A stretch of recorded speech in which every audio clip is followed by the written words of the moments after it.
આપણે ધોરણ 9 વિષય ગણિતમાં સૌથી અગત્યના એવા પ્રમેય 9.1 ની સમજૂતી મેળવીશું। તે માટે સૌપ્રથમ આપણે પ્રમેય 9.1 ના વિધાનને સમજીએ। તો વિધાન આ મુજબ છે, એક જ પાયા અથવા તો સમાન પાયા એટલે સરખા પાયા પર આવેલા અને બે સમાંતર રેખાની એક જોડની રેખા વચ્ચે આવેલા સમાંતર બાજુ ચતુષ્કોણોના ક્ષેત્રફળ સમાન હોય છે। મિત્રો શરત કઈ આપેલી છે તે સમજો। એક જ પાયા પર, પાયો એક જ છે અને બંને સમાંતર બાજુ ચતુષ્કોણ બે રેખાઓની વચ્ચે આવેલા છે ને એ બે રેખાઓ સમાંતર રેખાઓ છે અને તેની વચ્ચે આવેલા સમાંતર બાજુ ચતુષ્કોણના ક્ષેત્રફળ સરખા છે એવું આપણે સાબિત કરવાનું છે। શરત, બે સમાંતર બાજુ ચતુષ્કોણ છે અને બંને ક્યાં આવેલા છે? તો બંને એક જ પાયા પર આવેલા છે અને બે સમાંતર રેખાની વચ્ચે આવેલા છે અને એ બંનેના ક્ષેત્રફળ સરખા છે એવું આપણે સાબિત કરીશું।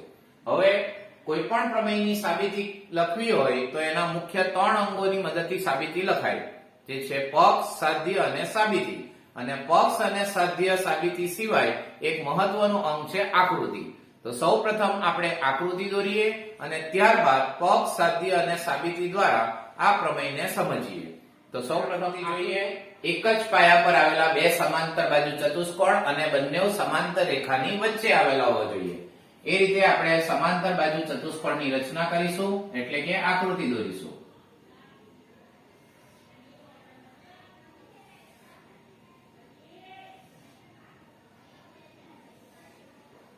અહીં તમે જોઈ શકો કે બે સમાંતર બાજુ ચતુષ્કોણ બનશે, તેના આપણે નામ દર્શાવીએ એટલે વધુ ખ્યાલ આવશે।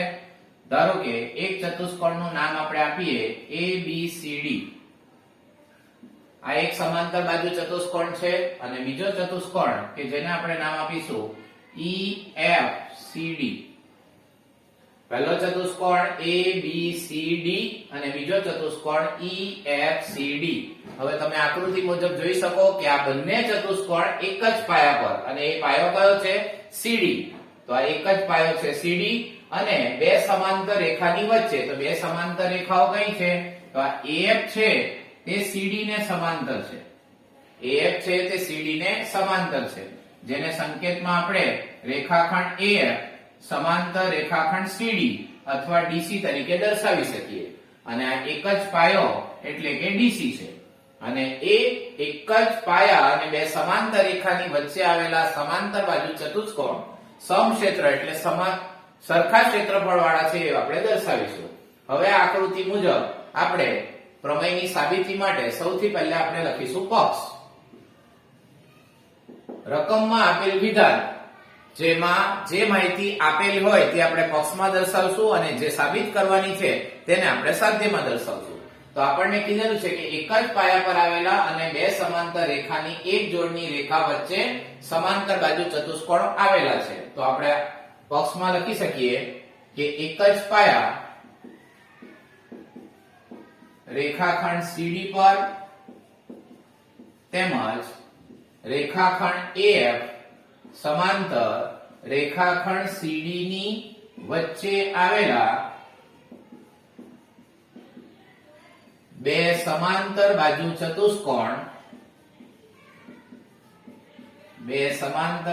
ચતુષ્કોણ ABCD અને EFCD છે। આમ અહીં બે સમાંતર બાજુ ચતુષ્કોણ જે એક જ પાયા પર આવેલા છે અને સમાંતર રેખાની વચ્ચે આવેલા છે। અને હવે આપણે જે સાબિત કરવાનું છે તેને આપણે સાધ્યમાં લખીશું। સાબિત કરવાનું છે કે આ બંને સમાંતર બાજુ ચતુષ્કોણના ક્ષેત્રફળ કેવા હોવા જોઈએ? સમાન એટલે કે સરખા। એટલે આપણે લખી શકીએ સંકેતમાં area of ABCD is equal to area of EFCD। અહીં એરિયા એટલે કે ક્ષેત્રફળ એટલે કે ચતુષ્કોણ ABCD નું ક્ષેત્રફળ અને ચતુષ્કોણ EFCD નું ક્ષેત્રફળ આપણે સરખા બતાવીશું। હવે આપણે પ્રમેયના ત્રીજા અંગ સાબિતી પર જઈશું। અહીં બે ચતુષ્કોણ કે જે સમાંતર બાજુ ચતુષ્કોણ છે તેના ક્ષેત્રફળ આપણે સરખા બતાવવાના છે। તો એની સાબિતી માટે સૌપ્રથમ આપણે આ આકૃતિમાં બનતા બે ત્રિકોણોને એકરૂપ બતાવીશું. બે ત્રિકોણોને એકરૂપ બતાવીશું. તો હવે બે ત્રિકોણો કયા? તો તમે આકૃતિમાં જોઈ શકો, અહીં ડાબી તરફ એક ત્રિકોણ બને છે કે જેનું નામ છે ADE. ડાબી બાજુ બનતો ત્રિકોણ છે ADE અને એ જ રીતે જમણી બાજુ બનતો ત્રિકોણ છે BCF. આ બંને ત્રિકોણોને આપણે એકરૂપ બતાવીશું. તો લખી શકીએ આપણે કે ત્રિકોણ ADE અને ત્રિકોણ BCF માં. હવે તમે જાણો છો કે જો બે ત્રિકોણોને આપણે એકરૂપ બતાવવા હોય તો એના કોઈ પણ ત્રણ અંગોને એકરૂપ બતાવવા પડે. એટલે કે ત્રણ અંગો સરખા છે એટલે પહેલા ત્રિકોણના ત્રણ અંગોને બીજા ત્રિકોણના ત્રણ અંગો સાથે એકરૂપ બતાવવા પડે. તો એ કેવી રીતે બતાવીશું? તો અહીં જુઓ, અહીં તમે જોશો કે આ જે ખૂણો છે કે જેનું નામ થશે DAE અથવા તો EAD અને આ ત્રિકોણ ના ખૂણા સાથે એકરૂપ બનશે ને એ ખૂણાનું નામ છે CBF અથવા તો FBC. હવે એકરૂપ કઈ રીતે થાય? તો આ જે બંને ખૂણા છે એ બંને ખૂણા સમાંતર રેખાની વચ્ચે બનતા ખૂણા છે અને સાથે બંનેની છેદિકા એક જ છે. તો એ બે સમાંતર રેખાઓ કઈ છે? તો આ AD અને BC આ બંને એકબીજાને સમાંતર છે કારણ કે સમાંતર બાજુ ચતુષ્કોણની સામસામેની બાજુઓ છે. તો આ બંને રેખાખંડો એકબીજાને સમાંતર છે અને સાથે બંનેની આ એક કોમન છેદિકા છે AF. તેથી આ ખૂણો અને આ ખૂણો સરખો થાય એટલે કે એકરૂપ થાય. તો આપણે લખી શકીએ ખૂણો ADAE એકરૂપ, બીજો ખૂણો થશે CBF અને એનું કારણ આપણે કૌંસમાં લખીશું કે આ બંને ત્રિકોણો આ બંને ખૂણાઓ ક્યાં આવેલા છે? બે સમાંતર રેખાની વચ્ચે અને એક કોમન છેદિકાથી બનતા છે. તો બે સમાંતર રેખાખંડો કયા છે?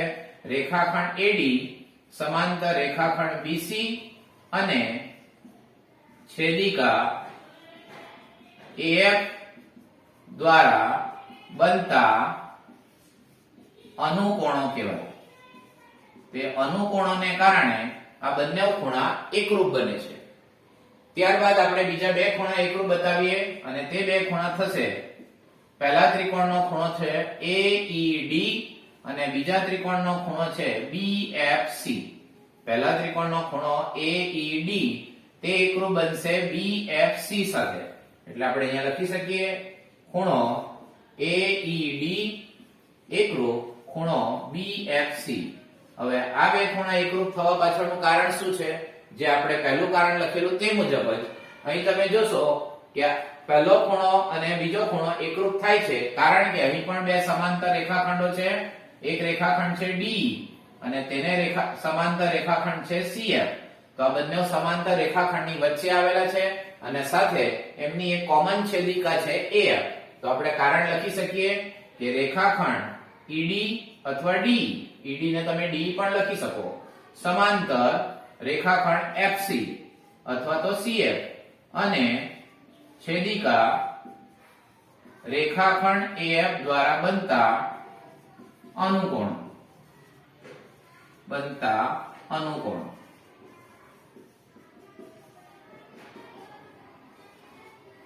તો આ રીતે તમે જોઈ શકો કે આ ત્રિકોણના બે ખૂણા સાથે એકરૂપ છે. ચલો બે અંગો એકરૂપ છે. હવે આપણે ત્રીજું અંગ એકરૂપ બતાવીશું અને તે છે બાજુ. બંનેમાં આવતી સામસામેની બાજુ. તો તમે જોઈ શકો કે AD જે છે AD એ બરાબર BC ને સમાંતર છે અને સાથે આ ચતુષ્કોણની બાજુ હોવાને કારણે ચતુષ્કોણના નિયમ મુજબ સમાંતર બાજુ ચતુષ્કોણની સામસામેની બાજુઓ એકરૂપ હોય છે. એટલે આપણે AD અને BC આ બંનેને એકરૂપ લખી શકીએ. તો અહીં આપણે લખીએ રેખાખંડ AD એકરૂપ રેખાખંડ BC, કારણ સામસામેની બાજુ. આમ તમે જોઈ શકો કે પહેલા ત્રિકોણના ત્રણ અંગો બીજા ત્રિકોણના ત્રણ અંગો સાથે એકરૂપ છે. માટે આપણે કહી શકીએ કે ત્રિકોણ ADE એકરૂપ ત્રિકોણ BCF થાય.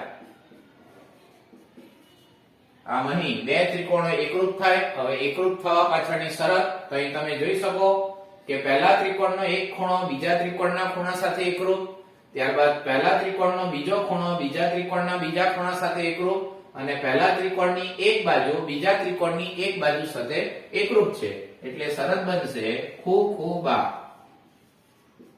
બા શરત મુજબ. આમ અહીં બે સમાંતર બાજુ ચતુષ્કોણના ક્ષેત્રફળને સરખા બતાવવા માટે આપણે સૌપ્રથમ બે ત્રિકોણોને એકરૂપ બતાવ્યા. હવે આપણે ક્ષેત્રફળની ગણતરી દર્શાવીએ.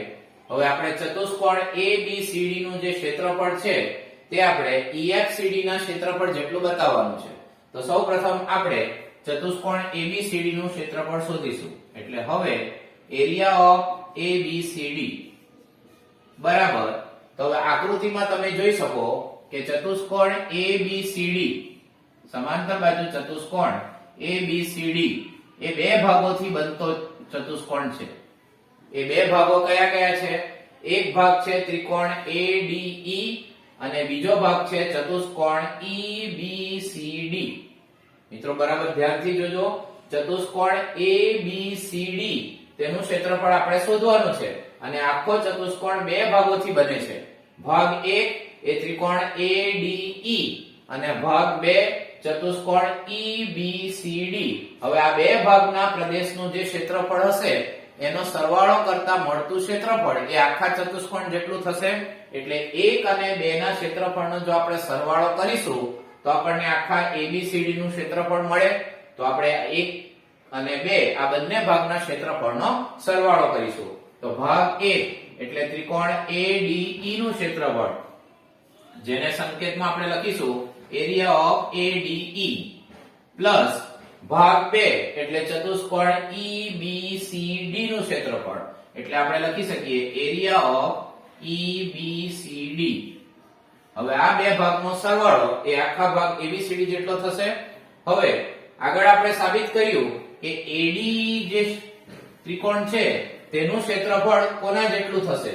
તો ADE નું ક્ષેત્રફળ BCF જેટલું થશે. કારણ શું? કારણ કે આ બંને ત્રિકોણો એકરૂપ છે અને જો બંને ત્રિકોણો એકરૂપ હોય તો બંનેના ક્ષેત્રફળ સરખા જ હોય. તો અહીં આપણે સાબિત કરેલું છે કે આ બંને ત્રિકોણો એકરૂપ છે તો આ બંનેના ક્ષેત્રફળ સરખા હશે.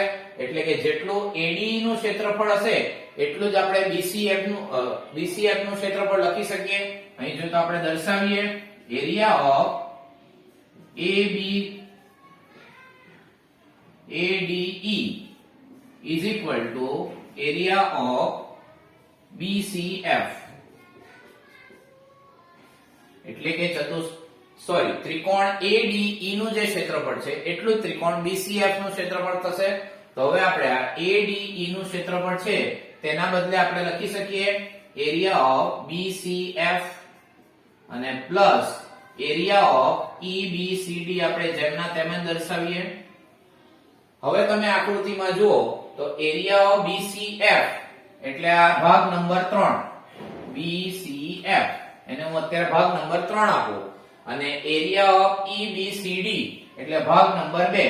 એટલે અહીં 2 અને 3 નો સરવાળો કરવાનો છે. તો હવે તમે આકૃતિમાં જોશો કે ભાગ 2 અને ભાગ 3 આ બે ભાગમાં જો આપણે સરવાળો કરીએ તો એનાથી બનતો ચતુષ્કોણ કયો મળે આપણને? તો આકૃતિમાં જોશો કે ભાગ 2 અને ભાગ 3 નો સરવાળો કરતા આપણને ચતુષ્કોણ મળે EFCD. ભાગ 2 અને ભાગ 3 એ બંનેનો સરવાળો કરીએ તો આપણને મળશે EFCD. તો આપણે લખી શકીએ બરાબર એરિયા ઓફ EFCD. તો તમે જોઈ શકો કે આપણે શરૂઆત કરી હતી ચતુષ્કોણ ABCD ના ક્ષેત્રફળથી અને એના બરાબર આપણને મળી ગયો ચતુષ્કોણ EFCD. તો અહીં તમે જોઈ શકો કે સાધ્યના વિધાનમાં કીધેલું જ છે કે એરિયા ઓફ ABCD બરાબર એરિયા ઓફ EBCD. આમ અહીં પ્રમેયની સાબિતી પૂરી થાય છે. તો જ્યારે બે સમાંતર બાજુ ચતુષ્કોણો એક જ પાયા પર આવેલા હોય અને બે સમાંતર રેખાની વચ્ચે આવેલા હોય તો બંને ચતુષ્કોણના ક્ષેત્રફળ સરખા થાય છે. એટલે કે બંને ચતુષ્કોણના ક્ષેત્રફળ સમક્ષેત્ર છે એમ પણ આપણે કહી શકીએ. આમ અહીં આપણે પ્રમેય 9.1 ની સમજૂતી શીખ્યા.